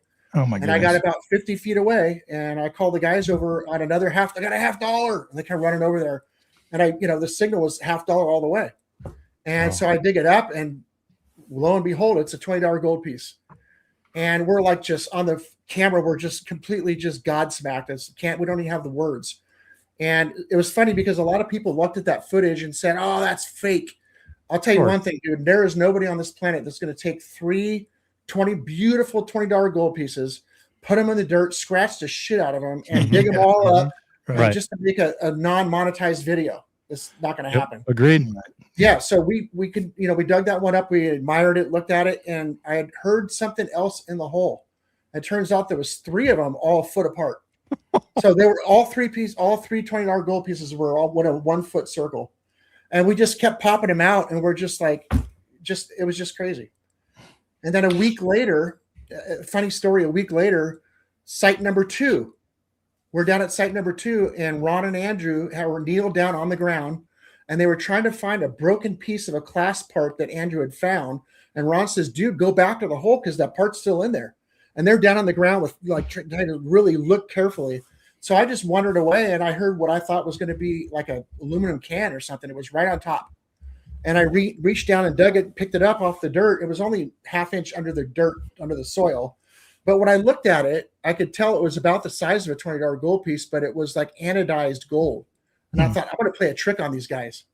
So yeah, the video is on YouTube. Yep. So I walked over to Ron and Andrew. I said, hey, check this out. So I real quickly flashed the aluminum token, the gold aluminum token at them to make them jealous because they were probably pissed. I just found 3 of those, So I flashed it real quick, playing a trick. And when I did that, I felt the weight of it. And to my complete astonishment, I looked down, and it was another $20 gold piece. Unbelievable. So the 3 that I found earlier were all 1880s. This is an 1859 at a different site miles away. So anyway, it's just crazy. Site 1 had 3 $20 gold pieces, and site 2 had 1. So it was amazing. Those were the days, just crazy. Yeah, I just posted Ron's YouTube channel link in the chat also. If you guys want to go over there and check it out, it goes back about 10 years. Some amazing finds there on Ron's channel too. And we'll throw up Brass Medic's YouTube channel as well. You can spend some time on these YouTube channels. If you guys like YouTube videos from guys that are out there been doing it for a long time, great research and finding the goods, excellent channels. And if you watch the 4-ounce nugget video, it's kind of crazy because me and Ron, we didn't know what to say. The words coming out of our mouths were just not making sense. It was incredible. And Ron had found about a half hour later another piece that was over 1 ounce, pretty close to this, only 15, 20 feet apart. And so this came out, then that piece. And then several years later, we realized that the 2 pieces are a jigsaw puzzle. They lock right to each other. So at some point, they just separated. Craziest thing. Jeez. Amazing. Yeah. Incredible. We'll have to come back and do another version. We'll bring Ron. You know what? It'd be great to have you and Ron on. It absolutely. Yeah. I was looking on his site earlier today, and it was like, that Rev War, that snake Rev War button that he found. Like, that's just amazing. Slave tags, that rattlesnake slave tags. Yeah, all kinds of stuff. He dug a plate last year too. That's just phenomenal. Yeah, we definitely. Ron, so pay attention to that. Or not pay attention to that, but look forward to that. We definitely want to have you and Mark back on to talk about the dynamic duo and just both your experiences in the hobby. I think you guys have a lot to share. You got like this powder flask, man. It's just some cool stuff over there. So incredible. Yeah. Hey guys, let's we're getting close to the end. I know we're going to go long tonight, but so hang in there with us. But let's do another giveaway to try and give away. What do you want to give away? Gloves? Do you want to give away? Yeah, let's do the gloves. You want to do pinpointer? You want to do? Let's do the gloves right now. All right, gloves. Here we go. Minelab gloves. I think they're larges. I think. Yep. Nice. Minelab has some of the best gloves in the hobby, in my opinion. Brand new, given to me by Debbie over at Minelab. So we will totally give those away. Hashtag gloves. Hashtag gloves. No space. Hashtag gloves. We talked about it before. What's your favorite find, Mark? Man, well, you can see why it's hard for me to say what my favorite find is, but yeah, probably some of the hardest question for you to answer. It really is. Yeah. I mean, one of my favorite finds is how about this favorite coin, favorite relic? Favorite coin is my 1829 bust half, which is just incredibly, it's really close to uncirculated. Ron had found a bust half about a year before mine, same condition, just like it was just dropped. So we both have these incredible bust halves. But that's my favorite coin ever. And what was the other question? The relic? Relic. Yeah. So I think my favorite relic is not as valuable, as cool as other people might think, but it's that Gar badge that I found. And the reason I think it's so cool is, and it's a Grand Armor of the Republic badge. It was like a trophy given to some of the high-ranking generals on the Union side of the Civil War. After the Civil War, it was awarded to them. And when you look at it, it's got all these insignias on it, all the companies and stuff. And I did have a picture I sent you of it. Yeah, Mark, it is beautiful, man. It's made out of captured, melted down Confederate cannons. So these are actual cannons that killed Union soldiers. They melted them down, and now it's on somebody's shirt, as a badge. That just blows my mind, that connection, It's one of my favorite relics for that reason. See that close up. Yeah, we'll definitely show that in a minute. It is so beautiful. The detail work on it is so beautiful. Yeah. Hashtag gloves. I'll give you another couple seconds. We'll throw out these Minelab gloves to you. Make sure you send me an email at dk@adventuresindirt.com and get me your information, and we'll get that right out to you. All right, let's pull it. Here we go. Good luck, everybody. Oh, there we go. There's the drum roll. And ta-da! Native Angels. Angles. 1565. Angles. Sorry about that. Yeah, there you go. Native Angles. Congratulations. First time seeing that name in here. So welcome. If you're new to the show, thank you. Welcome. dk@adventuresindirt.com. Send me an email. Say, hey, I'm Native Angles. I won the gloves. And get me your information. We'll get those right out to you. Dude, this audience is just awesome. Some of these comments. Yeah, the comments are great. I can't keep track of them. I know Tony watches them a lot. Somebody has hashtag $20 gold coin. Yeah. I'm surprised we haven't seen hashtag Manicore. Tony's Manicore is one. They usually like that one. Hashtag Tony's Manicore. I love it. How about hashtag Garbage? Here we go. Check this one out, Tony. Right. There it is, dude. Yeah. Isn't that crazy? Look at all that. Just so much detail on there. All the companies, those are the companies. And then the other side of the metal has the divisions. You can see the cavalry upper left. Anchor, all of it. Yeah. And then infantry, And then also that's Grant and Lee shaking hands there on the front.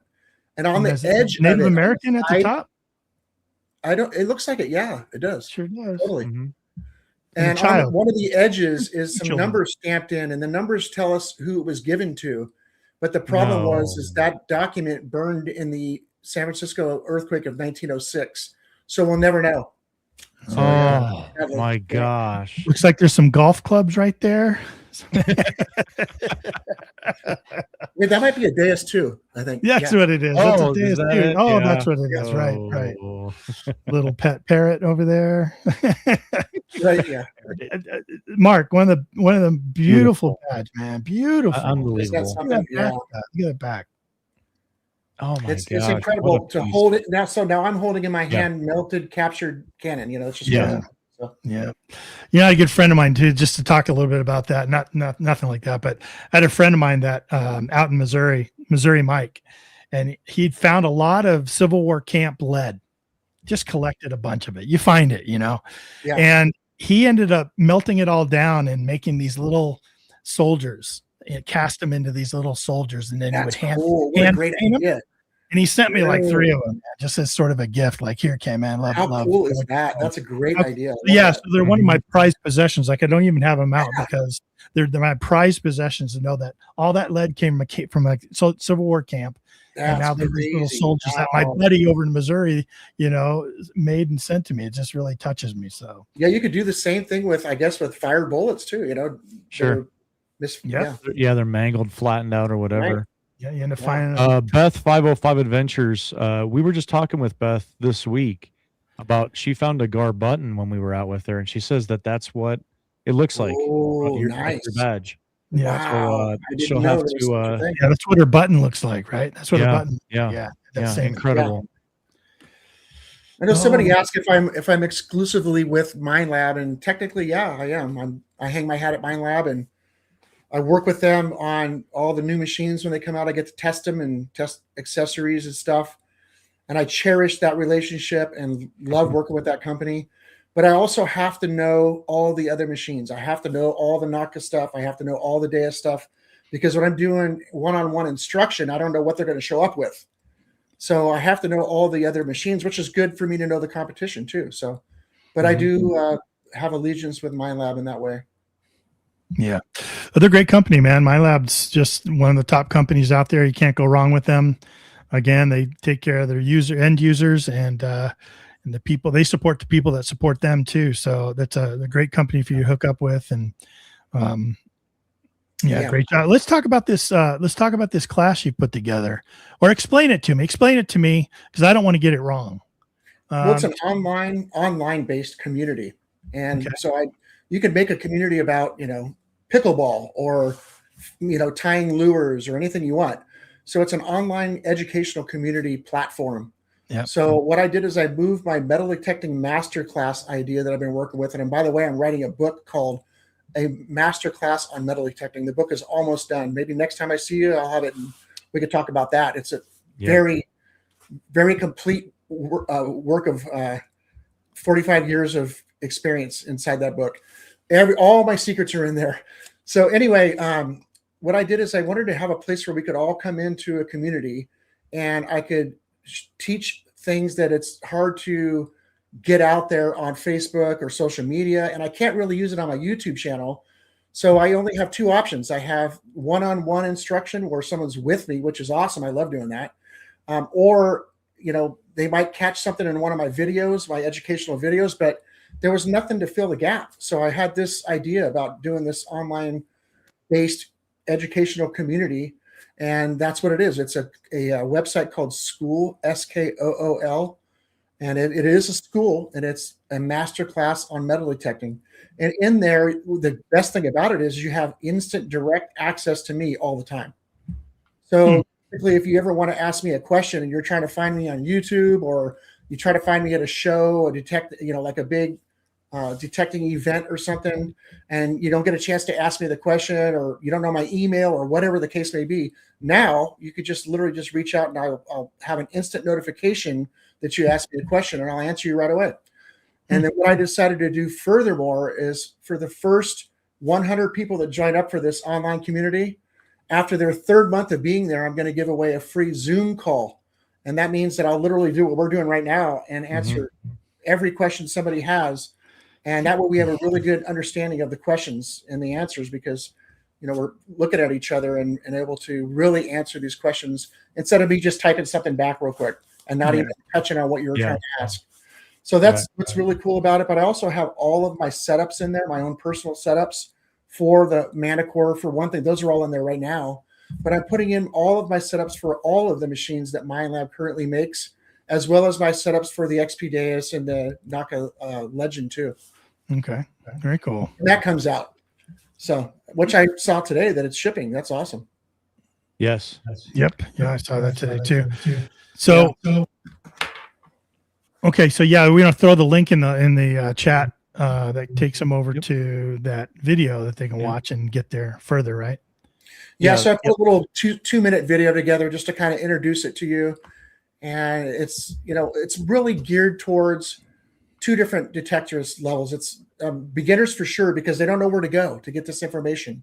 And it's a fast track right to all the really good techniques. And how many times have all of us seen, us three here and everybody else in the chats, we've all read the comments and talked to people in person that all they're finding is can slaw and nails. And they just bought a $1,500 machine and they're very frustrated. This hobby sucks. I can't find anywhere to go. And all I'm finding is nails and aluminum can parts. And it's really a lot more to do with picking the right spots and then having the machine set up correctly. And, I didn't buy all this stuff. I found all this stuff. So, I dig my nails still and my aluminum can parts, but there's technique to getting to the right places. That's all. Just a little bit of research. And then along with that, I'll have other things that are like permission slips people can just download and use. The formula, like an automated formula. If they find a piece of gold that is a gold specimen, so it's both, which by the way, I sent you pictures of several gold specimens, including my giant one that had 10 ounces of gold in it. There's a way to weigh the gold inside the rock, and that will be in there. And everybody knows I was a paramedic, so I carry a pretty crazy first aid kit on me at all times when I'm out metal detecting. All the stuff that's in there is specifically chosen by me as a paramedic for 20 plus years of being a paramedic, of stuff that's actual life-saving things that you could carry with you. If you're on adventures and you're in the outback somewhere and you're in the forests or the desert, this is stuff you should have with you that could literally save you or your detecting partner or your family's life. Yeah, super important too. Tony and I unfortunately learned just how important some of that stuff is with a good friend of ours that passed in the field. So definitely a great resource. And here's what's cool about what you're doing, Mark. Tony and I are very lucky to belong to a local metal detecting club that we hooked up with here, the Eureka Treasure Hunters Club. Been around since 1973. It's got about 150 members. A lot of old timers there have been around. And having a personal connection or a contact or somebody you can call up that's been doing this for 40, 45 years, there's nothing like that. There's no replacement for that at all, because they've been there, they've done it, they've been around, they know what's going on. They can calm you down when you're frustrated. They can pump you up. They can kind of suggest places for you to go. They can kind of suggest some research that you could do in your area. And it's like just having a mentor, you know what I mean? Right. And everyone needs a mentor, man. And whatever hobby you're doing, everyone needs a mentor. And so I really wishing you a lot of luck with that. And if you're listening on the replay or tonight or replaying this video, think about that. Could you benefit from having a mentor, having somebody that has had the experience Mark has had? And, you know, do you have the means to be able to reach out and kind of grab a hold of that? Because it's valuable. It's definitely valuable. Yeah, Mark's walked the walk. Yep. Yeah. And I was going to say also for the experts and the more, anything above novice, I would say they start to get to the point where they want to know what's going on with the machine. And I have a very deep understanding of the circuitry inside the machines, not just, going out and swinging and trying to find. If they have questions about anything that has to do with the way a metal detector works, I can field all of those questions as well, because I'm very well versed in that. I know every setting on every machine in the current lineup with Minelab, else I wouldn't be a detexpert. You have to demonstrate that you know that before you can even get that name as a detexpert. So yeah. Man, it's been great having you on, Mark. I knew it would be. I tell you what, let's do our last giveaway for the evening. Let's give away that pin punter that High Plains Prospectors donated. Let me just say 5 seconds before we do that. Josh and Travis out there at High Plains in Kansas, if you're ever looking to buy a metal detector, I guarantee they'll make you the best deal. And for us here in California and everybody on the West Coast that has bought through them, they didn't have to pay shipping or tax. So I don't know what their deal could be with you. You have to ask them about that, but that's huge. And I don't want to steer a business away from local brick and mortar stores and stuff. I'd always recommend you go, if you have a local dealer, to go to your local dealer, but if for whatever reason you can't, then the next best thing for sure is these guys. These guys have the best website. It's so easy to understand and navigate. Some of those websites for online dealers are so hard to understand, but go check out their website because it's just so easy to get along in there. The whole checkout process. They have multiple award-winning service, and you call them up on the phone. And man, these guys they're just detectorists like us. It's detectorist owned and operated. And it's just, I've never had an issue. And I've always gotten the best service and deals from these guys. Just highly recommend them. And I put the link in the chat for those of you listening later on the downplay and the podcast audio only versions that you can find anywhere that you get podcasts. Check out Relics Radio. It's www.highplainsprospectors.com. Let's go over there and check them out. And that tell link them, is Mark, tell them Brass Medic sent you over. Right. I was going to say that link is in the description of all of my videos. Oh, so if you're looking to buy and you want to include me on the commission side of it, if you click the link inside any of my videos, that'll give me a commission, and I appreciate it. But yeah, cool. You don't have to do that. So yeah, that's cool. And there's Which also pinpointer do you want to give away? A discount in there too. So I have a discount coupon code in there too in my videos. So okay, good. What'd you say, Tony? Pinpointer is the Profine 40. I thought it was that one made of gold. That's yeah. That's it. Profine 40. Yeah. Nice from Minelab. There you go. Nice pinpoint. All right, so we're gonna do a drawing on this one, guys. And how about hashtag 40? Hashtag 40. You Everyone's been trying to guess. Everyone's been guessing. Hashtag pinpointer. I had to change it. High Plains. You guys were all Yeah. No, we're doing hashtag 40. Hashtag 40. You better wait a minute now because everybody's like, "Oh crap, I already did." Yeah, I know. Yeah, they all entered and left. They all yeah, exactly. Well, I just started collecting the comments there a second ago. So hashtag 40, no space. And if you don't know how to spell 40, it's the number 4 and the number 0. That's how you spell it. That's how you spell it.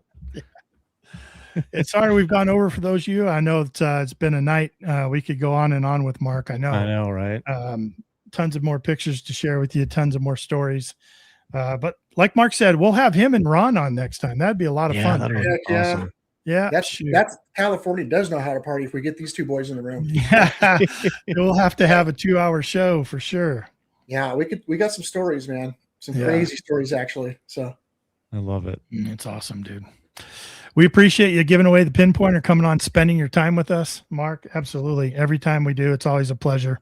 Yeah. I would love to come out and meet you and get with you and just even hang out, man. Hang out and go have some dinner or something. Go see your music, right? Like you're live. You do a lot of playing around your parts. Yeah. And I'm in 2 country bands, and it's good stuff. Yeah. I do an Alan Jackson tribute show where I'm Alan Jackson. I have I'm a huge Alan Nashville Jackson fan. quality 7-piece band behind me, and they just nail all those songs. It's just so fun sitting up there and playing 35 number 1 hits Alan Jackson had. So oh my gosh. I love Alan Jackson. I'm a huge fan of Alan Jackson. My mom was a huge fan too, and she used to light up whenever she listened to him. Just a great one of the great voices in country music, Right. Hey, we're up to 58 people that want this excellent, man. Profine 40. Cool. We'll give you 2 more seconds here, and then we'll draw that. Make sure you email me, dk@adventuresindirt.com, so I can get your information over to Mark, and he can get that pinpointer out to you. Great pinpointer. Yep. I actually used it last time I was out. I won one of those a couple weeks ago. So nice. Yeah, with Southern, right? From Southern Relics. Yeah, Freedom Finders. Freedom Finders. That's right. Freedom Finders down in Pueblo. Yep. That's right. All right. Like 5 more seconds, guys. Hashtag 40, last call. Here we go. I'm going to put, can I make a comment on here or no with the, yeah, you can type a comment. Yeah. I'm going to put in there, just for fun, a link to my Alan Jackson thing. Oh yeah. Do that. If anybody wants to see that, just because it's kind of cool. Yeah. How do I, let me see. Are you able to post a comment? Do you see that on your side? It says connect YouTube. Do I want to do that or? No, shouldn't be. Let me see. Do you see on the right-hand side, it says private chat? Yeah, put it in there. Yes. Put it in there and I'll share it. Oh, gotcha. Because that's just between us. That's over. Yeah. Put it in there. There you go. Perfect. Can you handle that, Tony? Yeah, I got it. You got it? Okay, cool. I got it. There you go. Yeah, go check that out. Alan Jackson tribute band with Mark. And yeah, it's good stuff. We play across the whole USA too. You might see me someday. Oh, is that right? You booking? You need to come outside of California? Yeah, we do tours. Yep. You got to come to Grizzly Rose. That's what you need to do. Yep, Grizzly Rose, man, in Denver. Well, let's do it. Yeah. All right. Yep. That's the Are place. you guys ready for Profine 40? There we go. Just Dirt just got in. Hashtag 40. I know, Way to get saw in that. there. All right. Here we go. The pull it, Tony. Good luck, everybody. Here we go. Here we go. Who's going to be? Good luck. Joel Byler. Congratulations, Joel Byler. Yeah. Congrats, man. That's Yep. awesome. Thanks Pro again for for it. High Plains. That's Yeah, man. cool of them to Yep. Yeah, High High Plains. Plains, Thank thank you, you. guys. send it to us. Yeah. Absolutely. Go over there, show them some love. Say, hey, saw you giving away some stuff on Relics Radio. We appreciate that from the community. Even if you just drop my line and say that, you know what I mean? That say that, Mhm. Totally. you know, Brass Medic gave that away on the thing, and you guys really appreciate them supporting the community. Excellent. Absolutely. Congratulations, buddy. Yep. Send me an email, Your email. DK Adventures in Dirt. Yep. You can send it over there, Joel, and I'll get that over to Mark, and he'll get that out to you. So what's up with you, Mark? What's next on your, have you been doing some new research on a new unknown location as of yet? You got stuff, you got irons in the fire, as they say? So I live with the best researcher I know, my girlfriend. She Okay. is just, I mean, on point with research. She's really into the LiDAR part of it. And that's like, you talk about X marks the spot. I mean, she goes out into these areas, you know, where the diggings were, and finds the camps just looking at LiDAR. So there's a whole nother topic right there that we could talk about, you know. We should get her on the show. Yeah, But sure. I'm writing down the note right now. Girlfriend LiDAR. There we go. yeah, right. So yeah, so having that skill set is awesome. We're able to get into some places that we would have never thought about. And honestly, we're in detecting season right now. We're right in the best part of it. There's no ticks, no rattlesnakes. It's cool. The grass is still down. We did have some weather come through the West Coast, and it's we're on the backside of that, but we just been so busy in life, me and her, we haven't been able to get out too much, but we look forward to getting into some real killer sites, though, you know, that we found through research. So I got that going on. And then, hey, man, gold is $5,500 an ounce. So I mean, that's pulling me too, you know? Yep. So Yeah. I mean, why not? I mean, you're in gold country right there, buddy. yeah. And it's just money sitting in the ground waiting for you. You That's gotta get so out there true. and find it. Yeah. But hey, man, thank you for coming on with us, Mark. Yeah, for sure. Great guest, always knew it. And yeah, anytime you want to come on, you write that book, come on, man, come on our show. We'll help promote it and just talk about it. And we'll have you on. We'll schedule a time for you and Ron to come on. Yeah, absolutely. And your girlfriend with the LiDAR. Yeah, right. Yeah. Right. It'll be a family show, but Yeah, right. very cool, man. So yeah, I want to say thanks to everybody that commented. I didn't get a chance to, you know, respond to any of the comments, but so many people early on especially said nice things. They said hi, and thank you to everybody that you know said that, and everybody who subscribes to Ron's channel or my channel.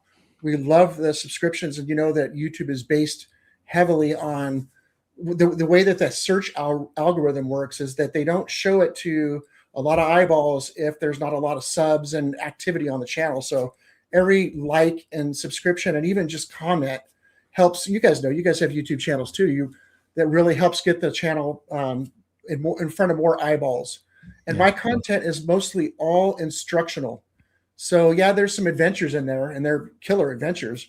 But all I'm trying to do is just get the word out on all the instruction that I want to show about all the machines that Minelab makes and sells, you know. So thank you to everybody that does that for both me and Ron's channel. Yeah. And like I said, for everything that was said, and you guys for reaching out and having me back on. Sure, man. Yeah. Well, thank you very much. We're going to put you down below in the green room real quick. We'll say our goodbyes off the air if you're okay with that. Yep, I'll be down there. Let us wrap up the show. So thanks again, man. Good to see you again.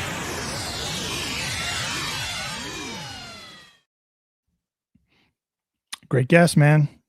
Yeah. Mark's the real deal. In the He's, making, man. We were trying to get him on for a while because we knew it was gonna be spectacular and he's a so much legend information. I relics. mean, I know we've gone over, but man, we can go over is what we really could do. So here's what I love about Mark and Ron too. Even though we haven't had Ron on, same thing, man. They're two of the same. Mark makes the West exciting. You hear so many people talk about, oh, boo hoo, boo me. I'm in the West. I'm on West Coast. It's, the age doesn't go back that far as it does on the East Coast. And it doesn't. You're right. I mean, there is some things that go back that far. He found a Jesuit ring. Come on. But, but the stuff he's found, when you see the quantity and the quality of stuff he's found, it gets you excited for the West, man, because that stuff is out there, especially if you're in mining camps, or you're in gold mining, prospecting areas. That kind of cool stuff is out there. So that's why I love motivated. Yeah, it does. Absolutely. Yeah, right. We're in the West, technically. I know. And stuff, but we've never found anything like that. I'll tell you that. I know. More research. It is. He was talking about how people get frustrated because they're only finding aluminum cans and square nails and things like that. You've got to be on an old site. You're not going to find old if you're not on an old site. Past that, then becomes different things that can be learned and experienced. But research and getting on an old site and identifying that and getting out to it, you have to do that if you want to find anything old. So, yeah, amazing. Yeah, it was great guy. Fun night. Yep. Giveaways were great. Thank you to Mark on the giveaways. Thank you to High Plains for the giveaways. Just good stuff, man. I hope everyone had fun. I think they did. I was reading the chat. Looks like everyone had a really good time tonight. They're all saying good show. Trying to keep up on that. Yep. But let's get out of here. Let's go talk with Mark and finish the night out with him. And then, what do you got going on? Yeah. If you guys want to check me out, 5280 Adventures, 5280 Adventures, all on social media, Facebook, TikTok, Instagram, YouTube, obviously. Come over, chat with me, guys. I've put out a lot of posts and things like that. Lots of communication with everybody. Had a lot of good time today. Put out some fun things today and got a lot of responses. So meet me over there, chat with me with whatever you guys want. And next time you and I are out, we're gonna get Grandma's Baroque. That's right. Any other words you need to get out? Gibberish or anything like that? No, we're gonna leave it at that. There's more. We'll get next week. Okay. All right, buddy. Yeah, you can find me anywhere at Adventures in Dirt, all over social media. But hey, good luck to you. If you get out this weekend, if you can still get out, we're frozen here. We do have some good weather coming up, but the ground is just so hard now. It's hard to get the shovel in it. But if you're able to get out, good luck to you. Go find the good stuff. Make sure you tell me about it. And remember, it's all about inches and angles. We'll see you next week. Thank you so much for listening to Relics Radio. We will see you back here next week for another exciting guest. Until then, get out and dig it all.